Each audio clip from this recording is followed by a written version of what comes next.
glands just in that general area. So it can kind of be on the base of the back, around the thighs, on the tail, but in this general area.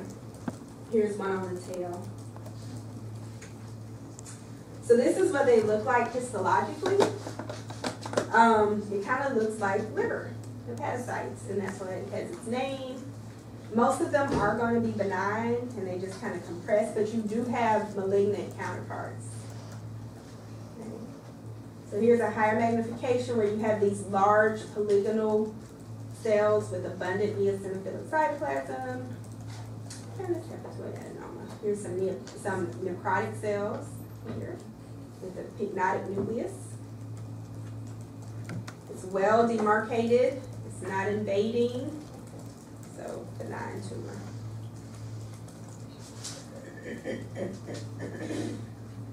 So circumanal glands or perianal glands,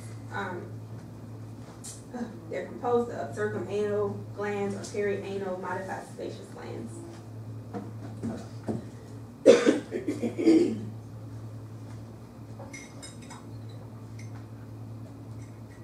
y'all see that movie Get Out? Yes.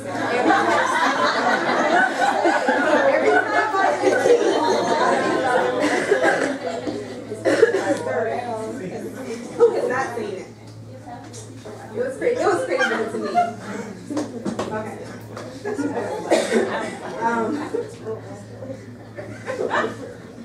Okay, so everything here is what I just said. It can be anywhere in that back end.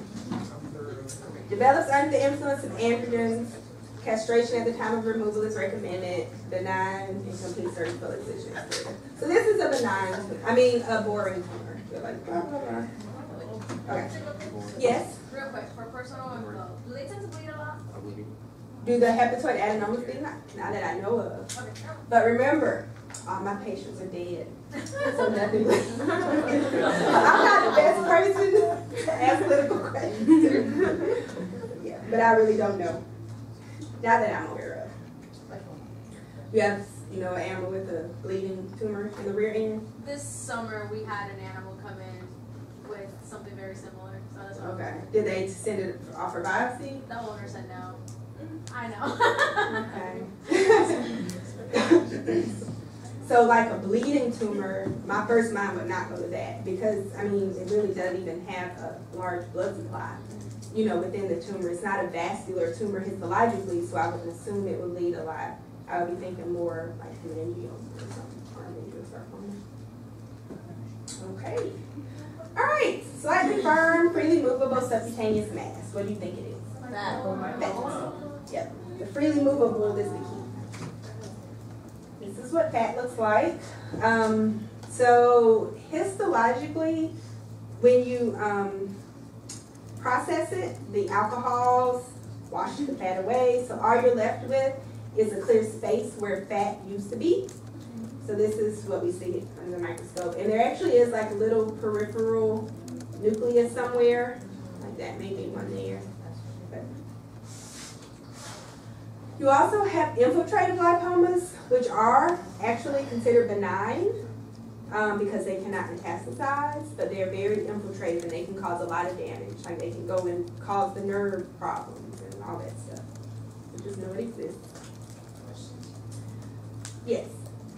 Okay, so there was a show and tell last week, and they were doing lipomas, and Dr. Esmini made it a point to point out that it was skeletal muscle that was on the slide. So is it mainly skeletal muscle that they infiltrate, or is there like a more common tissue that they infiltrate? Or so most lipomas are going to be like on the limb where skeletal muscle is. So I think it's just because that's where it is.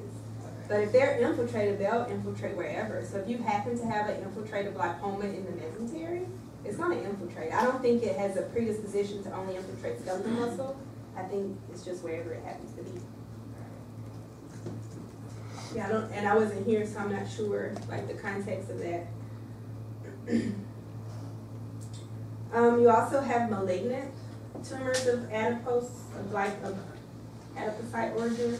So here's an example of a well-differentiated liposarcoma where you can actually still see the lipid component, and you just have these They look kind of rounded, so they're not a round cell tumor. But these are mesenchymal cells, and they're forming lipid. A lot of times with liposarcomas, you cannot tell like the cell of origin. They won't be producing any lipid, so you have to go through your differentials and try to figure it out. I've seen a couple of those, but you can tell it's not. It doesn't look like. It doesn't just look like fat. So anytime you see that, you have to go liposarcoma, because lipomas only look like fat. They're not going to be like some half cellular component and then well differentiated fat. They just don't do that. So lipomas are common in older animals, not just dogs. Non-painful and movable, single or multicentric, variably sized, usually not ulcerated. It's not a medical emergency, but it never hurts to take it off and just to be sure it is what it looks like it is. Or at least do a fine needle aspirin if you don't do anything else. Oops, did I do that twice? I think I went up. Okay. So special stains. You have to do this with fresh tissue or like cytology, not going through the processing of the histology processor. And so then you can actually see the fat and the stain. So Sudan black is a common stain to identify lipid. And what's another one? Oredo. Which, so what I didn't have a chance to like go through it and do it all, but one of the recommendations I had from like previous classes, I always do informal survey, was on my lab PowerPoints. One I've tried to incorporate is more words on the slides, not just me talking, even though I tend to ramble and talk.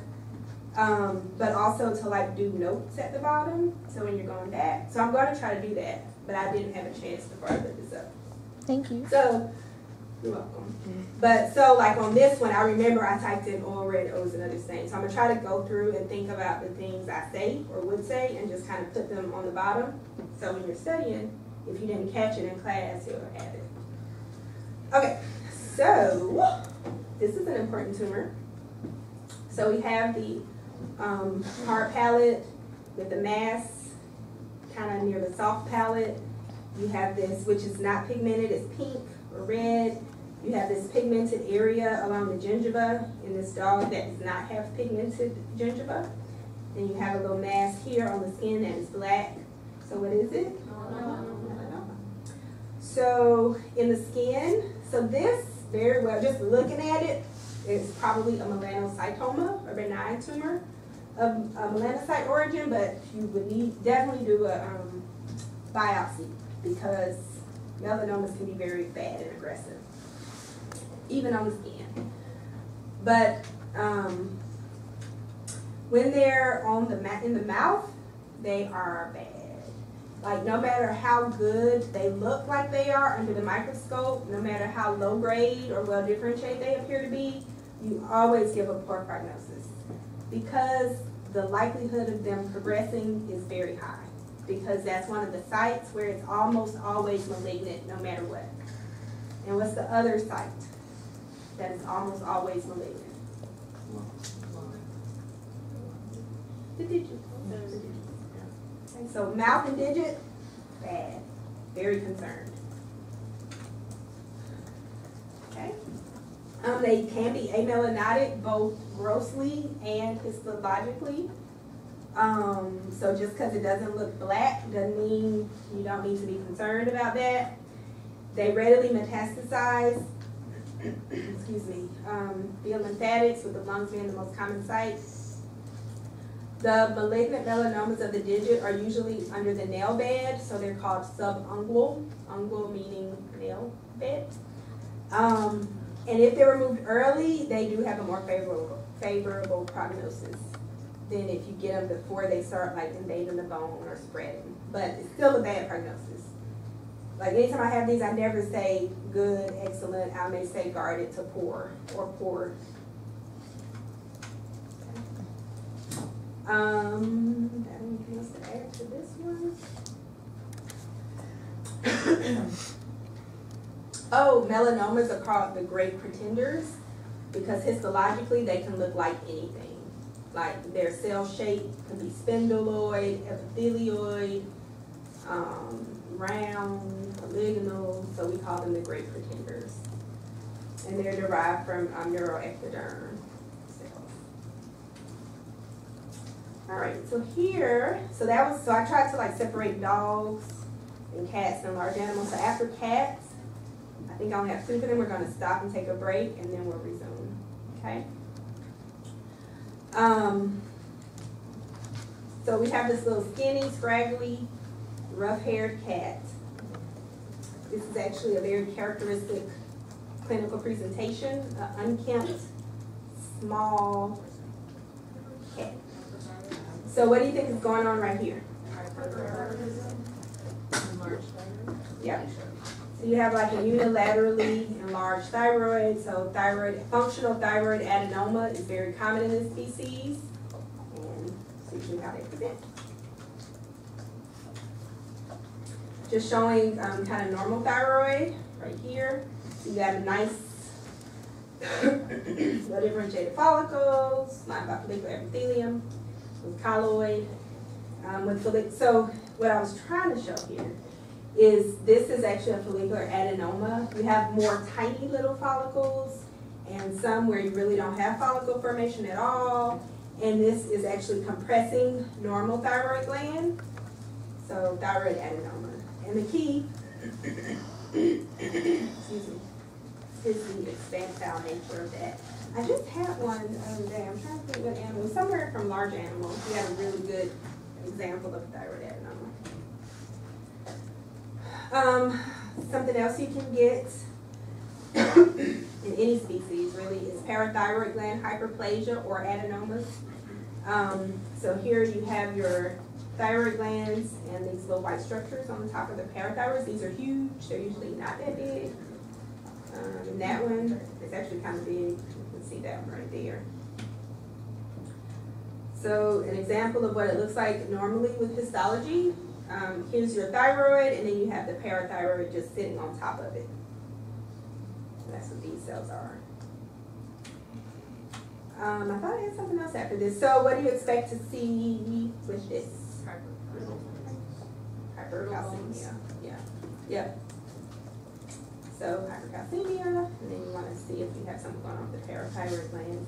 It's important to know that if you have to remove the parathyroid glands or the thyroid, you take it all out, that you will have to supplement with calcium, or the animals can suffer from hypocalcemia. All right, so we'll take a break. This is a large animal, and then we'll finish up.